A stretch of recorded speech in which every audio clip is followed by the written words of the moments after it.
चलो कंटिन्यू करते हैं अपन।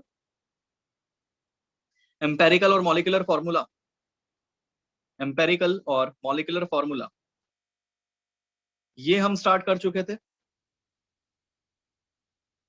ये सब समझा चुका था मैं आपको, ये क्वेश्चन भी हम कर चुके थे।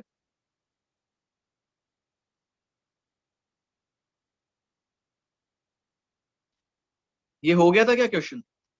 Empirical formula of hydrocarbon is C2H5 and its vapor density is 29. Determine molecular formula.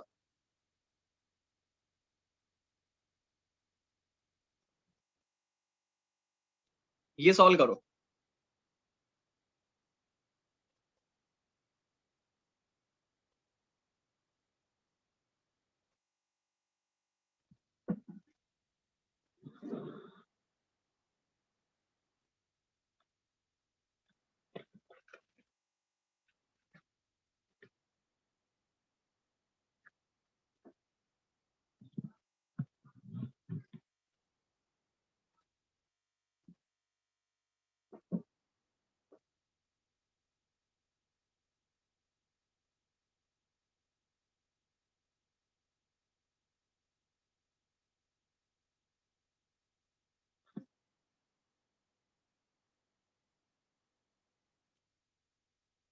सभी के आंसर्स आ रहे हैं।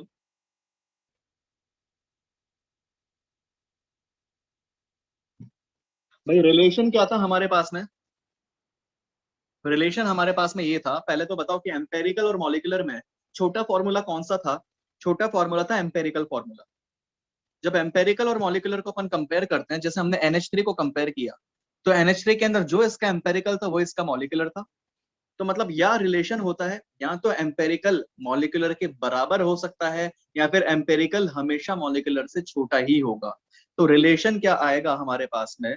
रिलेशन हमारे पास में होता है कि molecular formula is equal to x into empirical formula. और इसी एक्स को अपन कैसे कैलकुलेट कर सकते हैं? मॉलिक्यूलर फॉर्मूला मास अपॉन, नीचे क्या लिखेंगे? Empirical formula mass. Molecular formula mass upon empirical formula mass. ठीक है, ये हमारे पास में रिलेशन होता है। अब क्वेश्चन में आपको एम्पेरिकल फॉर्मूला गिवन है, तो हम उस एम्पेरिकल फॉर्मूला से एम्पेरिकल फॉर्मूला मास कैलकुलेट कर सकते हैं। और एम्पेरिकल फॉर्मूला मास हमारे पास कितना आ रहा है? एम्पेरिकल फॉर्मूला मास 2 कार्बन की वजह से 24, 5 हाइड्रोजन की वजह से 5, यानी कि टोटल कितना हो गया? 29। इसी तरीके से अगर मॉलिक्यूलर फॉर्मूला मास हम कैलकुलेट करें, तो ये कितना आएगा? 2 इंटू वेपर डेंसिटी करके आएगा, यानी कि 2 इंटू 29, ये कितना हो गया? 58। एक्स की वैल्यू कैलकुलेट कर सकते हैं, तो एक्स कितना आ जाएगा? 58/29, यानी कि कितना हो गया ये? 2। अब वैल्यू पुट करते हैं, तो पुट करेंगे तो देखो मॉलिक्यूलर फॉर्मूला कितना आ गया? 2 into empirical formula which is C2H5, यानी कि कितना हो गया? C4H10। So this should be the answer, C4H10।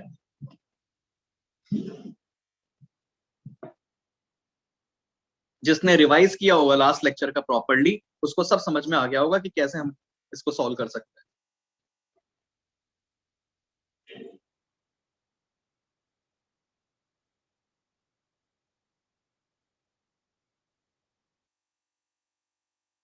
अच्छा, ये क्वेश्चन हो गया था क्या?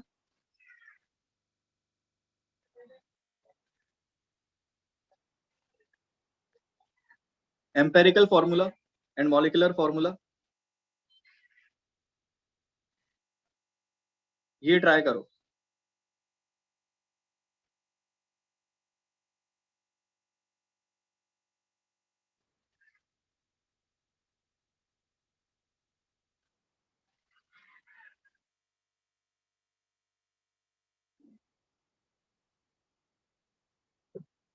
हो चुका था।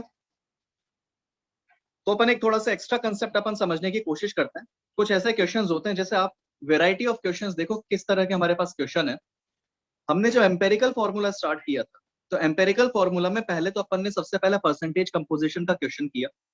परसेंटेज कंपोजिशन पहले वाले टॉपिक से रिलेटेड था। बस हमने जो कंक्लूजन इससे निकाला था, वो कंक्लूजन एम्पेरिकल से रिलेटेड था। फिर हमने बेसिक बेसिक क्वेश्चंस किए, जैसे ये क्वेश्चन हो गया, ये क्वेश्चन हो गया हमारे पास में। अच्छा ये क्वेश्चन हो गया था ना, ये तो पहले करवा ही चुका था मैं। अब मेनली इसके ऊपर कैसे क्वेश्चन बन सकते हैं या बनते हैं, जैसे हमारे पास में ये एक क्वेश्चन है, a compound contains 20% carbon, 6.67% hydrogen और रिमेनिंग ये 60 26.67% of oxygen and rest is nitrogen by mass, find its empirical formula. जो मेन इस टॉपिक पर क्वेश्चन बनते हैं वो इस टाइप के क्वेश्चन बनते हैं जिसके अंदर आपको या तो मास गिवन होता है अलग अलग एलिमेंट्स का, या फिर आपको उनके परसेंटेजेस गिवन होती है। अब डाउट ये आता है कि सॉल्व कैसे करें, सॉल्व कैसे करें इसको। तो इसको सॉल्व करने के लिए मैं आपको एक सीक्वेंस बता रहा हूं कि किस सीक्वेंस में आप लिख सकते हो या किस सीक्वेंस में आप इसको सॉल्व कर सकते हो। तो पहले तो मैं वो आपको नोट करवा देता हूं, आपको कुछ भी करने की जरूरत नहीं है।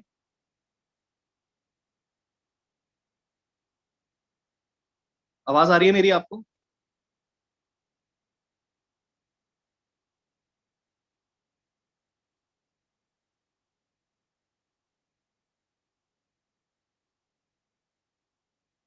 ठीक है, तो पहले तो मैं आपको वो सीक्वेंस बता देता हूं।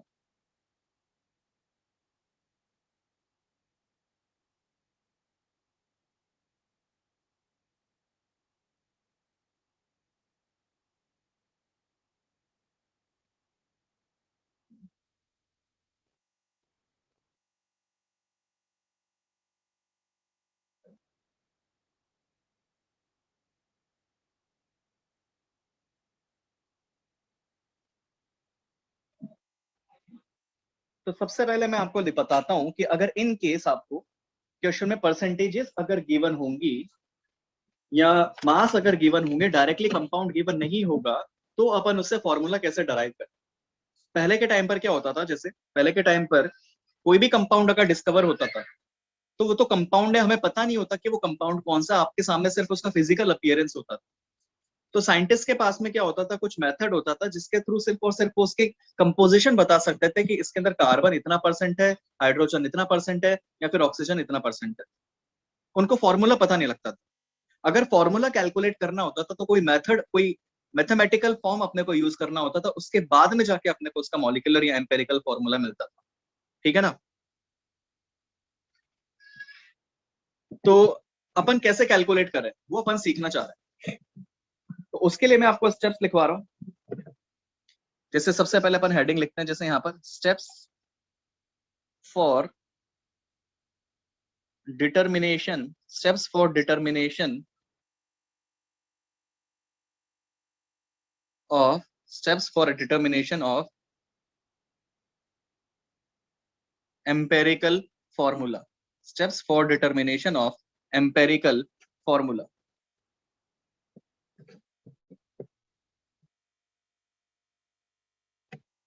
सबसे पहला पॉइंट, कैलकुलेट। सबसे पहले क्या करना पड़ेगा अपने को, calculate atomic ratio by dividing percentage by mass और मास बाय एटॉमिक मास। दूसरा स्टेप, मैं पहले सिर्फ स्टेप्स बता रहा हूं, बाद में इन सबको मैं एक्सप्लेन करूंगा। दूसरा step, divide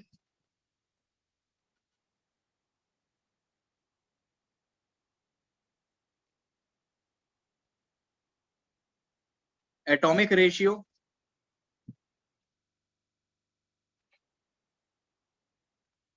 divide atomic ratio of each element by smallest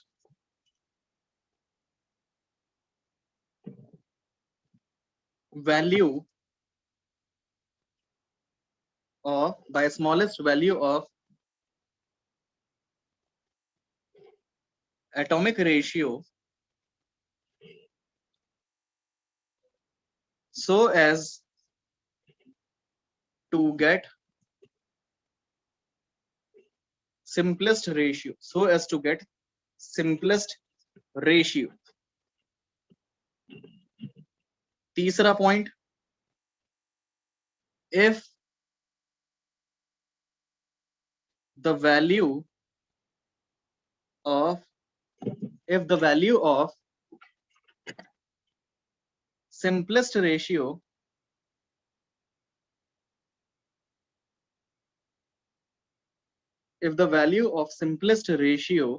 is fractional,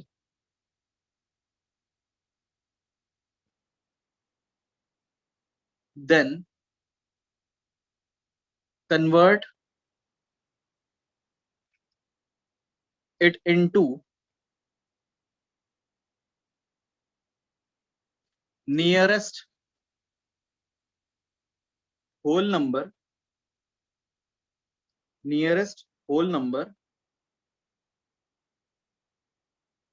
or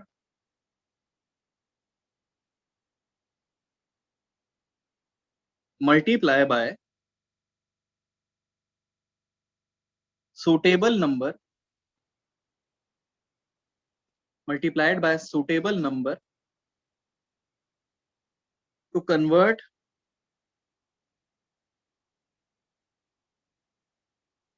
into whole number. Next point, fourth point, write the empirical formula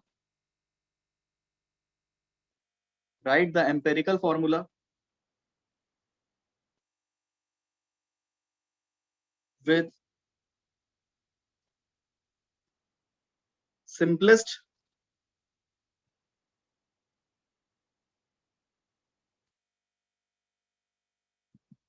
ratio of atoms, इसमें एक नोट अपन लिख सकते हैं. नोट, ये सारे पॉइंट्स मैं एक्सप्लेन करूंगा, अभी सिर्फ मैं लिख रहा हूं. If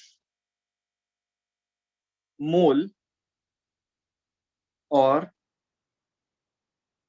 number of particles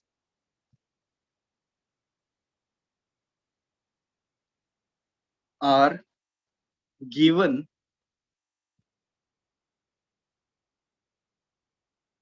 of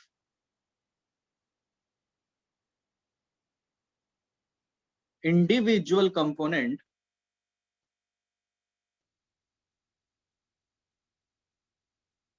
then directly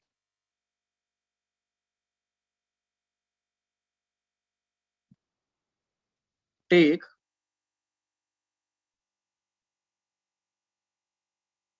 ratio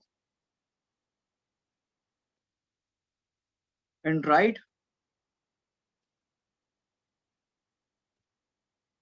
empirical formula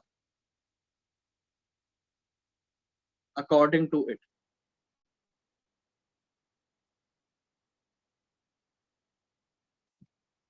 ठीक है. अब इन सबको समझाने के पहले क्वेश्चन अपन एक एग्जांपल के लिए लेते हैं, उसके बाद में अपन स्टार्ट करेंगे ये सारे पॉइंट्स का मतलब क्या है. तो एग्जांपल के लिए क्वेश्चन में ले रहा हूं.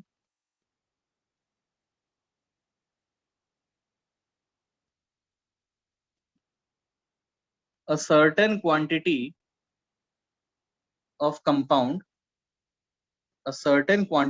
compound contains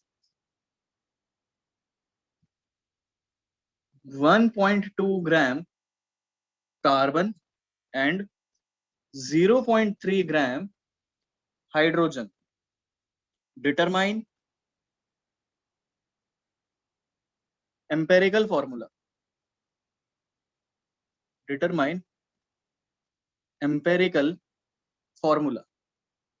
तो ये मैंने एक क्वेश्चन लिया है. अदरवाइज मैं आपको पहले तो पॉइंट समझाने की कोशिश करता हूं. सबसे पहले तो आप मुझे वापस से बताओ, क्या आप सबको मेरी आवाज आ रही है, ताकि मैं एक्सप्लेन करूं तो उसके पहले आप लोगों को क्लियर हो.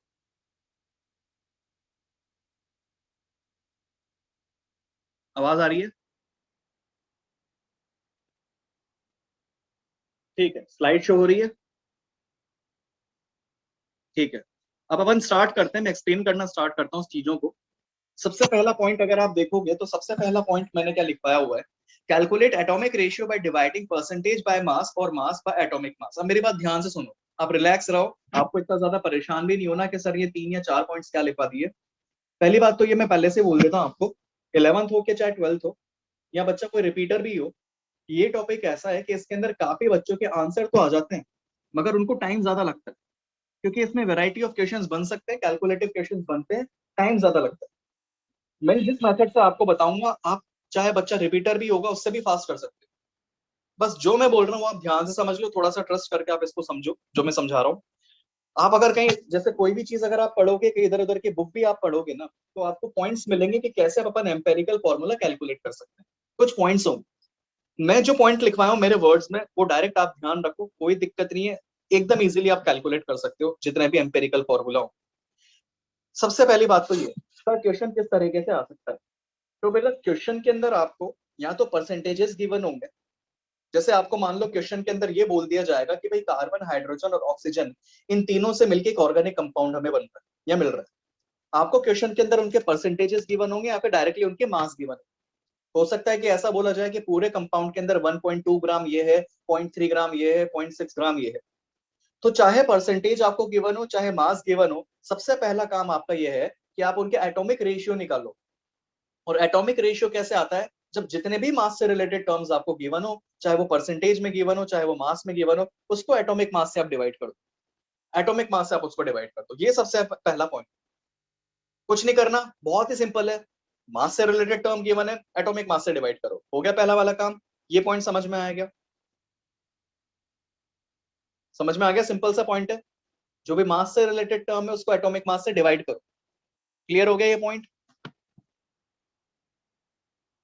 अगला पॉइंट क्या है? अगला पॉइंट ये है कि जब आप उसको एटॉमिक मास से डिवाइड कर रहे हो ना, तो एक वैल्यू तो मिलेगी सही आपको। अब जब कैलकुलेट करने पर जो वैल्यूज आपको मिल रही है ना, उन सब में सबसे छोटी वाली वैल्यू को तीनों से डिवाइड कर दो या चारों से डिवाइड कर दो या दोनों से डिवाइड कर दो, जितने रेशियो आपके पास में या जितने एलिमेंट्स आपके पास में। क्या बोल रहा हूं मैं? आपने फर्स्ट वाले के अंदर तो एटॉमिक मास से डिवाइड किया, फर्स्ट वाले में क्या किया, एटॉमिक मास से डिवाइड किया, वैल्यू मिली। अब जितनी भी वैल्यूज आपको मिल रही है, जो सबसे छोटी वैल्यू होगी उसको सबसे डिवाइड करो। ये सेकंड पॉइंट है हमारे पास। तो सेकंड पॉइंट में वापस से रीड करता हूं ताकि थोड़ा सा आपको क्लियर हो। Divide atomic ratio of each element by smallest value of atomic ratio so as to get the simplest ratio. जो सबसे छोटी वैल्यू होगी उसको सबसे डिवाइड कर। सेकंड पॉइंट समझ में आ गया? तो पहले में तो अपन ने रेशियो कैलकुलेट किया, सेकंड के अंदर अपन ने उस जो वैल्यू थी उसको तीनों से डिवाइड कर दिया, चारों से डिवाइड कर दिया। तीसरा पॉइंट, तीसरा पॉइंट जरूरी नहीं कि हर क्वेश्चन के अंदर ये तीसरा पॉइंट आपके यूज हो ही सही। तीसरा पॉइंट आप तब यूज करोगे इफ इन केस जो सेकंड पॉइंट से आपके पास वैल्यू आ रही है, जो आप डिवाइड करने से जो वैल्यू कैलकुलेट कर रहे हो, अगर वो गलती से भी फ्रैक्शनल आती है तो तीसरे पॉइंट की अपन बात करें। ठीक है? अगर फ्रैक्शनल नहीं आती है तो तीसरा पॉइंट तो काम भी नहीं है। अब मान लो कि आपने चलो पहला पॉइंट, दूसरा पॉइंट, तीसरा पॉइंट भी कैलकुलेट कर लिया, अब आपको नंबर मिलेंगे, रेशियो मिलेगा 1:2:3 या 3:1:2, एक नंबर मिलेगा, होल नंबर। होल नंबर ही लाना है और अपने बस वही जो नंबर होंगे, वही जो नंबर होंगे वही उनके नंबर ऑफ एटम्स रिप्रेजेंट करेंगे, और वही हमें आंसर के लिए चाहिए। एक क्वेश्चन के थ्रू अपन इसको समझते हैं ताकि थोड़ा सा और क्लियर हो। जैसे एक क्वेश्चन आपको नजर आ रहा है, certain quantity of compound contain a certain quantity of compound contains 1.2 gram of carbon, 0.3 gram of hydrogen. Determine empirical formula. ये क्वेश्चन नजर आ रहा है आपको?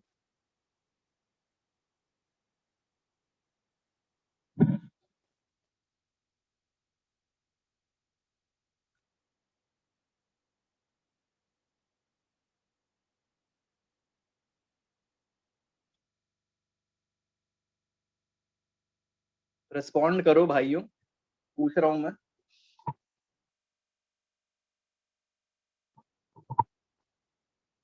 तो सबसे पहला स्टेप अपन देखते हैं। सबसे पहला स्टेप, सबसे पहले क्या करना चाहिए, जैसा मैंने आपको बताया था, तो जो भी एलिमेंट्स आपको गिवन है उनके जो मास है या उनकी जो भी परसेंट अगर आपको गिवन होती, उसको एटॉमिक मास से डिवाइड कर।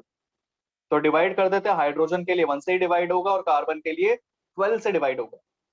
जब कैलकुलेट करोगे तो कार्बन कितना आ गया आपके पास 0.1 और हाइड्रोजन कितना आ गया 0.3। दूसरा स्टेप क्या था, ये तो पहला स्टेप है। दूसरा स्टेप क्या था, जो रेशियो आपने कैलकुलेट किया उसमें सबसे छोटी वाली वैल्यू को सबसे डिवाइड कर दो। तो इन दोनों में सबसे छोटी वैल्यू कौन सी है, 0.1 है, तो 0.1 को दोनों से मैं डिवाइड कर रहा हूं, और डिवाइड करने पर देखो ये 1 आया और ये 3 आ गया, ये आंसर है। तीसरा स्टेप तब आता अगर ये फ्रैक्शनल आ जाता, ये फ्रैक्शनल आया ही नहीं, तो हमारा आंसर तो यहीं से आ गया। समझ में आ गया, समझ में आ गया।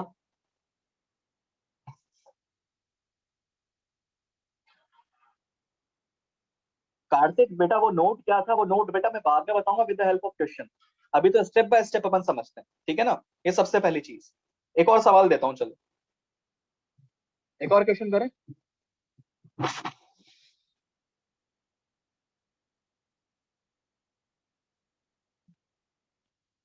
अगला सवाल।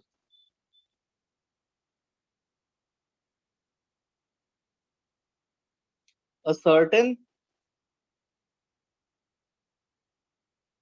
quantity of a compound, the certain quantity of a compound contains 2.3 gram sodium and 0.6 gram carbon and 2.4 gram oxygen. Find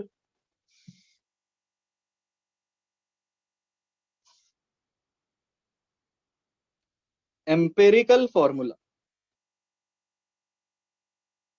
Find empirical formula. ये आप ट्राई करो।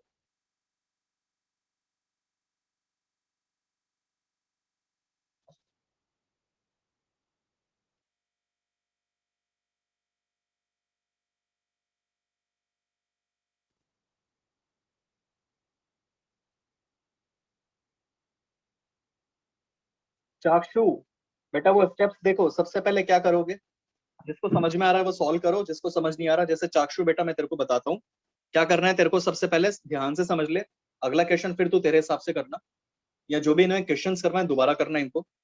सबसे पहले तो जो एलिमेंट होते हैं उनको लिख ले, जैसे सोडियम कार्बन और ऑक्सीजन है, तो मैंने लिखा सोडियम कार्बन और ऑक्सीजन। अब उनकी मास से रिलेटेड टर्म जो भी गिवन है वो लिख ले, 2.3, 0.6 और क्या अपने पास में 2.4। तो क्या करोगे, एटॉमिक मास से डिवाइड करो। ये स्टेप्स में मैं लिखवा रखा हूँ, ये सबसे पहला स्टेप। एटॉमिक मास से डिवाइड करो तो यहाँ पर कितना आ जाएगा, 12 आ जाएगा, यहाँ पर कितना आ जाएगा, 16 आ जाएगा। अब मुझे बताओ कि यहाँ पर 16 लिखना चाहिए 32 लिखना चाहिए, 16 लिखेंगे, क्योंकि जो स्टेप्स मैंने लिखवाए हैं उन स्टेप्स के अंदर ही मैंने बोला है कि एटॉमिक मास से डिवाइड करो, तो एटॉमिक मास तो ऑक्सीजन का 16 ही होता है। तो बेटा ये हो गया सबसे पहला स्टेप, तो पहले तो इसको कैलकुलेट करके देख। इसको कैलकुलेट करोगे तो ये 0.1, ये आ गया 0.05, और ये आएगा आपके पास 0.15। मैं डायरेक्टली बता दूं। दूसरा स्टेप क्या था, ये तो पहला स्टेप था। दूसरा स्टेप क्या था, दूसरा स्टेप ये था कि जो भी रेशियो आप कैलकुलेट किए हैं सबसे छोटी वाली वैल्यू ढूंढो और उसको तीनों से डिवाइड करो।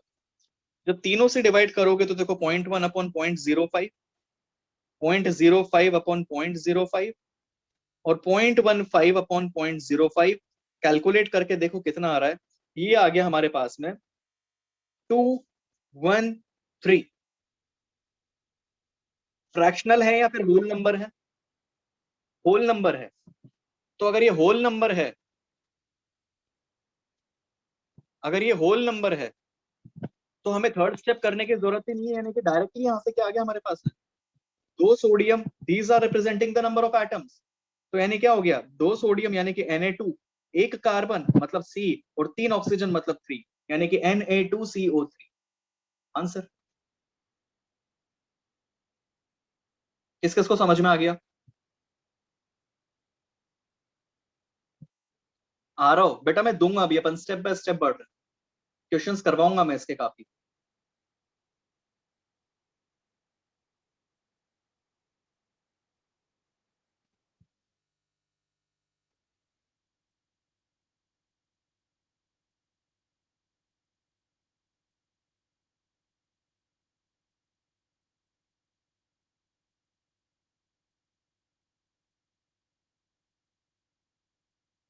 रवि सर आज बहुत अच्छा लग रहा है सर, आ गया समझ में, गर्दा मचा दिए sir.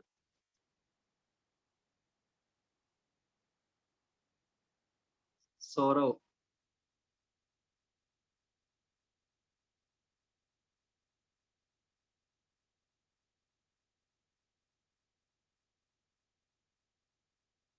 Thank you so much sir, मजा आ गया sir.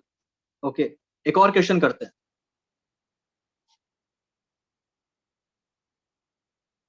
Lalan top explanation.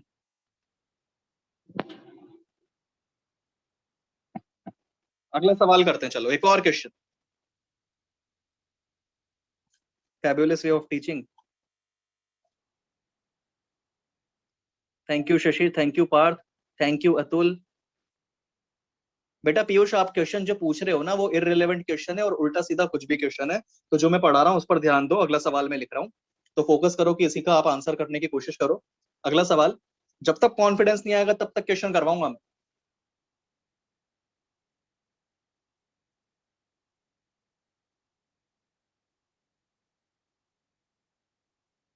Aditya thank you भाई। चलो क्वेश्चन पे फोकस करते हैं अपन।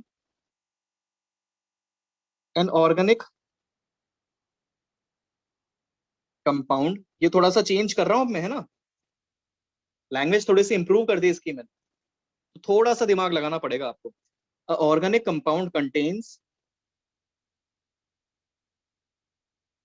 कार्बन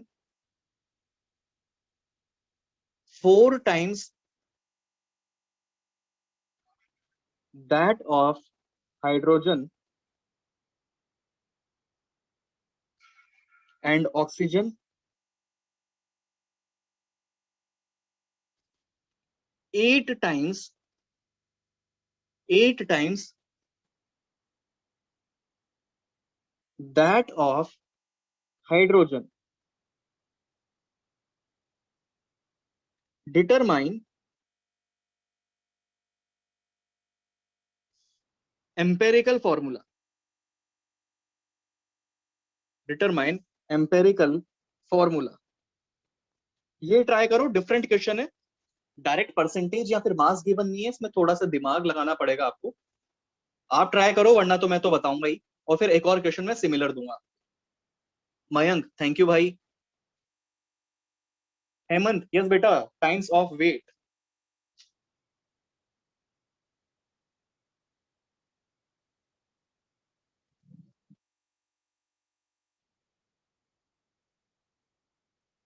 अगर किसी को कुछ भी समझ नहीं आ रहा है ना इस क्वेश्चन में, तो जो गिवन है क्वेश्चन में एटलीस्ट आप वो लिखो।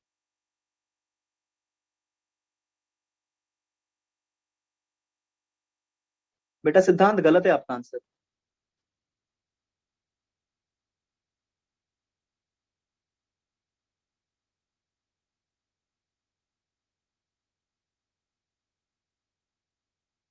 नोबल गलत है बेटा।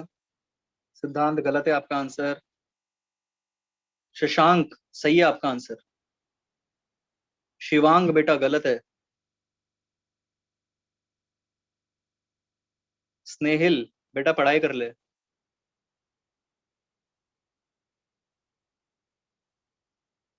हरीश बेटा इजी है तो आंसर बताओ फिर।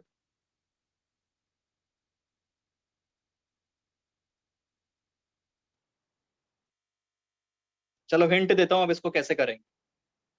जिसको समझ नहीं आ रहा कोई दिक्कत नहीं, थोड़ा सा डिफरेंट क्वेश्चन है, परेशान होने की जरूरत नहीं है। देखो इधर, पहले तो क्या गिवन है मैं वो लिख रहा हूँ। क्या गिवन है, carbon 4 times that of hydrogen, मतलब carbon is equal to 4 times that of hydrogen लिख दिया।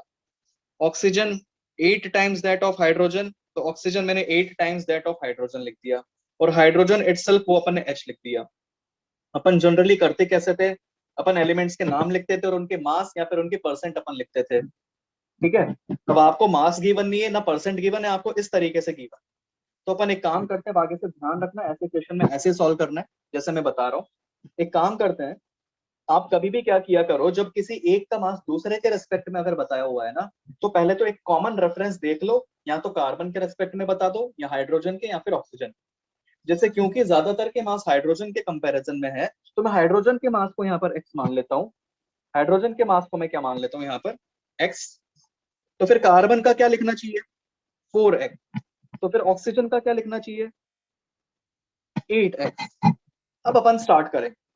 तो सबसे पहले अपने को क्या करना होता है, सबसे पहले अपने को एटॉमिक मास से डिवाइड करना होता है, जो कि यहाँ पर मैं क्या कर सकता हूँ, 12 से डिवाइड करूंगा, 1 से डिवाइड करूंगा, और यहाँ पर मैं डिवाइड करूंगा 16। जो कॉमन होता है वो कैंसिल करते हैं, यानी कि x तो वैसे ही कॉमन आ रहा है, कैंसिल कर दिया। सिंप्लीफाई करते हैं, 1/3 आ गया, 1 आ गया, और 1/2 आ गया। एलसीएम जब अपन जब ऐसे रेशियोज को अपन सॉल्व करते हैं, तो सॉल्व करने का तरीका अपन पहले देख चुके हैं। अपन को एलसीएम लेना होता है और उसको तीनों से मल्टीप्लाई करना होता है।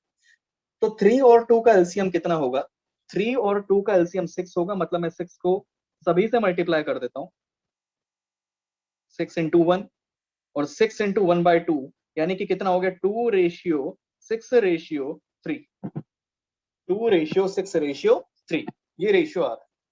तो हमने क्या किया, हमने अभी तक वैसे सिर्फ और सिर्फ फर्स्ट स्टेप लिखा है। सेकंड स्टेप क्या है, सेकंड स्टेप के अंदर हमें जो सबसे छोटी वाली वैल्यू होती है उसको अपने को सभी से डिवाइड करना होता है। जो सबसे छोटी वैल्यू होती है उसको सभी से डिवाइड करना होता है। तो सबसे छोटी वैल्यू 2 है, उसको सबसे डिवाइड करोगे तो ये 2/2, 6/2 और 3/2 कैलकुलेट होके 1:3:1.5। ये सेकंड स्टेप, ठीक है। पहला स्टेप क्या था, एटॉमिक रेशियो निकालो, उसको लिख लिया अपन ने, 263 तक आ गया था। सेकंड स्टेप क्या था, सेकंड स्टेप था अपने पास में कि जो सबसे छोटी वैल्यू होगी उसको सबसे डिवाइड कर दो। अब दिक्कत ये आ गई कि इसके पहले वाले क्वेश्चन के अंदर एक में भी फ्रैक्शनल नहीं आ रहा, मगर इस क्वेश्चन में फ्रैक्शनल आ गया। तो वापस से रिवर्स गियर में जाते हैं और देखते हैं कि if the value is coming out to be, the simplest is coming out to be fractional, तब क्या करेंगे। Then you have to convert into nearest whole number, whole number में कन्वर्ट करो। अब होल नंबर में कैसे कन्वर्ट करोगे, आप दिमाग लगा लो। या तो अगर कोई एक सुटेबल नंबर आपको लग रहा है कि हाँ भाई इस नंबर से मल्टीप्लाई करेंगे तो होल नंबर में कन्वर्ट हो सकता है, तो उस नंबर से आप सभी को मल्टीप्लाई करो। तो जैसे multiply by suitable number to convert into whole number. या फिर क्या कर सकते हो, अब जैसे मान लो कि नंबर ऐसा आ रहा था 1.03 था, 1.03 में आपको भी समझ नहीं आ रहा कि यार किससे मल्टीप्लाई करें ताकि ये पूरा का पूरा होल नंबर में कन्वर्ट हो जाए। तो अगर किसी नंबर के आसपास है तो राउंड ऑफ कर दो, 1.03 है तो 1 कर दो, 0.98 है तो फिर 1 कर दो। अदरवाइज आपको सीधे से दिख रहा है कि भाई 1.5 है तो इंटू 2 कर दो, या तो सूटेबल नंबर से आप उसको मल्टीप्लाई कर दो, नहीं तो राउंड ऑफ कर दो, दो तरीके हैं। तो यहाँ पर मुझे सूटेबल नंबर नजर आ रहा है जो कि 2 है, तो मैं 2 से सभी को मल्टीप्लाई कर रहा हूँ, तो 2:6:3, ये तो गलती से वापस से सेम आ गया। तो ये हमारे पास में फिर आंसर होना चाहिए, क्या होना चाहिए answer, C2H6O3, this is the answer. क्या है, C2H6O3।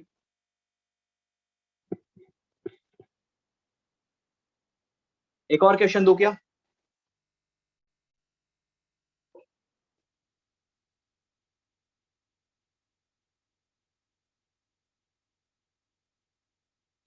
मुकुंद बेटा आपको फिर वो मास की टर्म्स में ही लेना है, जब भी ऐसा क्वेश्चन हो उसमें मास की टर्म्स में ही लेना है।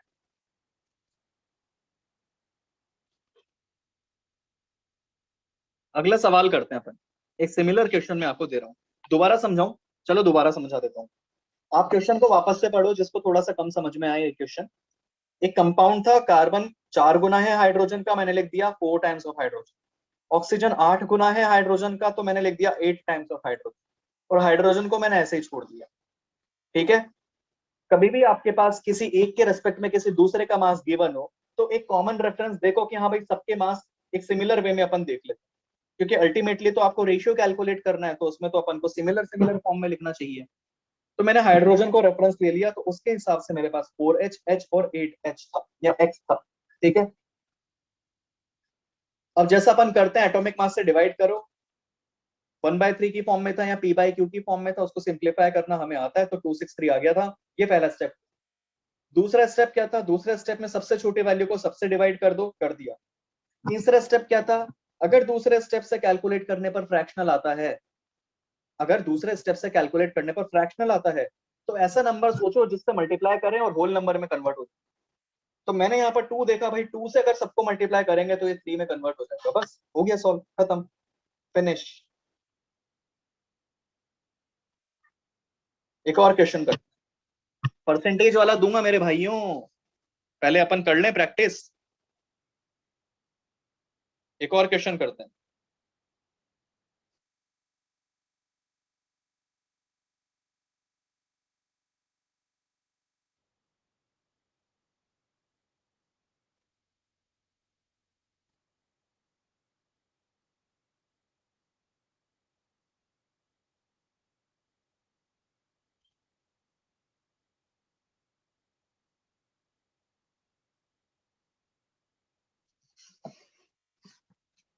अगला सवाल।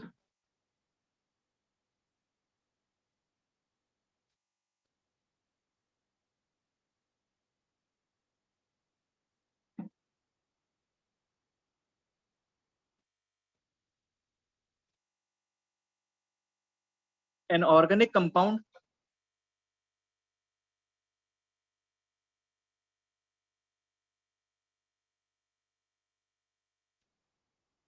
contains an organic compound contains carbon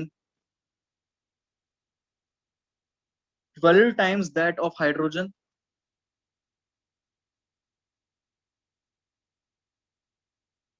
and oxygen 2 by 9 times of carbon. Calculate empirical formula. Calculate empirical formula. Solve करो। हाँ भाई अभय, क्या डाउट है?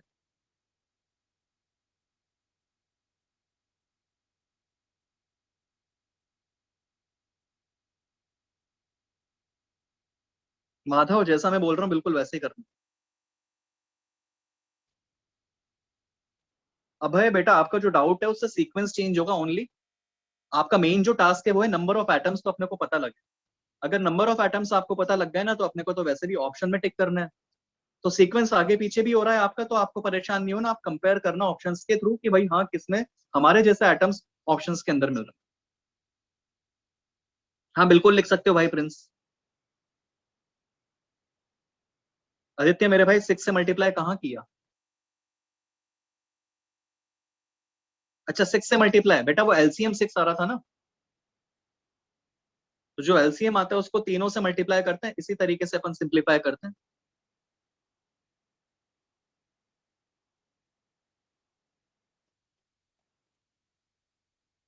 नहीं बेटा नहीं कर सकते हो आ रहा हो, या फिर मुझे बाद में पूछना अब डाउट क्या है, अभी मुझे क्लियर नहीं हुआ।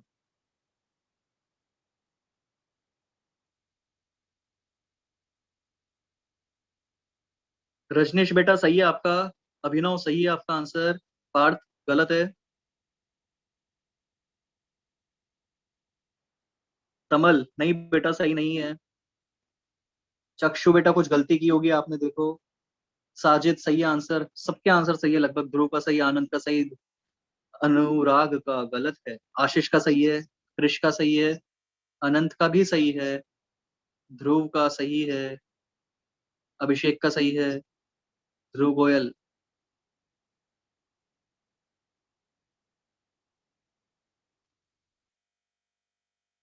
वीरम, कोई बात नहीं बेटा, बाद में जब पढ़ोगे खुद से समझ में आता। सिद्धांत का सही है, रजत का भी सही है। C6H6O आना चाहिए, चेक करते हैं। ये थोड़ा सा और इम्प्रूव हो गया क्वेश्चन। क्या क्या गिवन है वो देखते हैं। मैं वापस से हाइड्रोजन को रेफरेंस लूंगा, कोशिश करूंगा सबके पास हाइड्रोजन की टर्म्स में आ जाए। तो सबसे पहले मैं कार्बन के लिए लिख रहा हूँ 12 टाइम्स दैट ऑफ हाइड्रोजन, मतलब 12H अपन ने लिख दिया। ऑक्सीजन की बात करें तो 2/9 टाइम्स ऑफ, अब हाइड्रोजन नहीं है वो कार्बन है, तो ये कार्बन है तो C लिख देता हूँ। मगर अपन को सबको सिमिलर फॉर्म में लाना पड़ेगा, एक कॉमन एलिमेंट के कंपैरिजन में देखना पड़ेगा। तो कार्बन क्या था, 12 टाइम्स ऑफ हाइड्रोजन, तो ये मैंने कार्बन की जगह फिर वापस से 12 टाइम्स ऑफ हाइड्रोजन लिख दिया। हाइड्रोजन एज इट इज लिख दिया। अब सीक्वेंस क्या है, कार्बन हाइड्रोजन ऑक्सीजन। वैल्यू लिखते हैं। कार्बन मतलब 12, हाइड्रोजन मतलब 1 या x, या 12x, हाइड्रोजन का x मान लेता हूं। ऑक्सीजन का कितना आ रहा है, ऑक्सीजन का चेक करोगे तो it will come out to be, ये 3 से 4 टाइम्स कैंसिल, 3 टाइम्स 8/9 x आ रहा है। अब क्या करना होता है अपने को, ये तो सिर्फ वैल्यू लिखी है अपन ने मास से रिलेटेड, एटॉमिक मास से डिवाइड करना होता है। तो 12/12, 1/1, और क्या आ रहा है,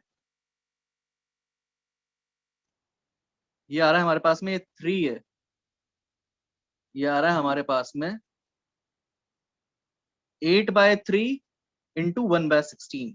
एटॉमिक मास उसका 16 है, 16 से डिवाइड कर दिया, तो कैलकुलेट करके क्या आया, 1:1:1/6, ये आ रहा है।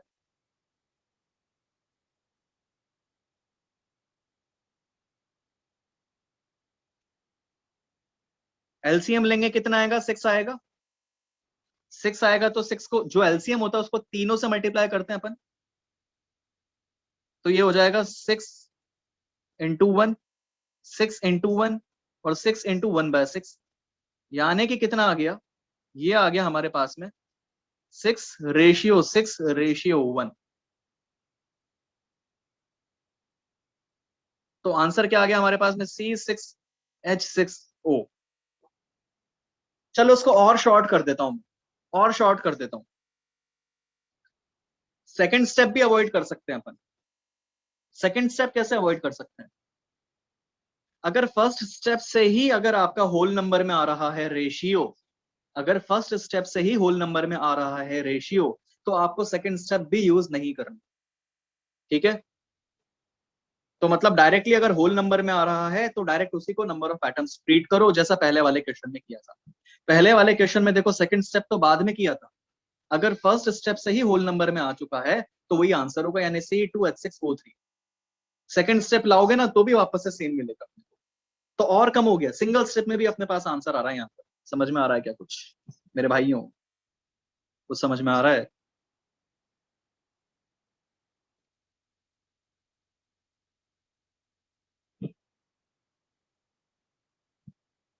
और क्वेश्चन करें,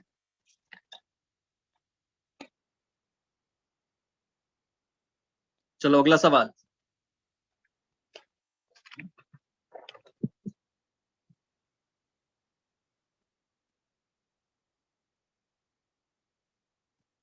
एन ऑर्गेनिक कंपाउंड contains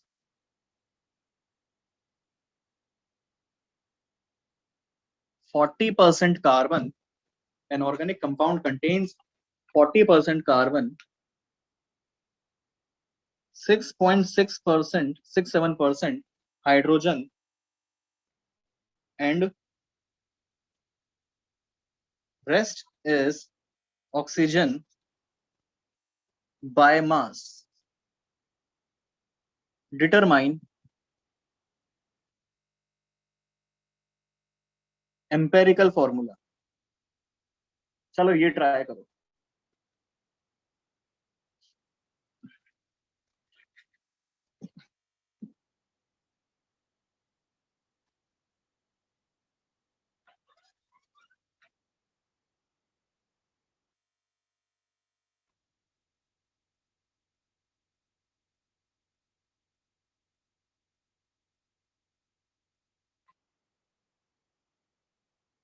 एक काम करते हैं, मेरी बात सुनो, जितना मैंने आपको अभी तक बताया है, ये वाला क्वेश्चन नेक्स्ट लेक्चर में अपन करेंगे। जितना मैंने आपको अभी तक बताया है वो ही चीजें आप दोबारा से रिवाइज करो, क्योंकि उसको आप अच्छे से पढ़ोगे ना तभी जाके आपको इसमें और कॉन्फिडेंस आएगा। तो हो सकता है कुछ स्टूडेंट्स जिनका आंसर नहीं आया था तो वो रिवाइज करेंगे, उनको भी टाइम थोड़ा सा मिल जाएगा। तो नेक्स्ट लेक्चर में अपन इसको कंटिन्यू करेंगे, इस तरह के क्वेश्चंस की और प्रैक्टिस करेंगे, परसेंटेजेस के ऊपर फोकस करेंगे ऊपर, ठीक है ना। तो एक साथ बहुत सारी चीजें नहीं करके अपन थोड़ा सा ब्रेक लेते हैं इसके अंदर, ताकि और क्लियर हो जाए। आंसर तो आ रहा है CH2O, जिसका भी आ रहा है सबके सही है।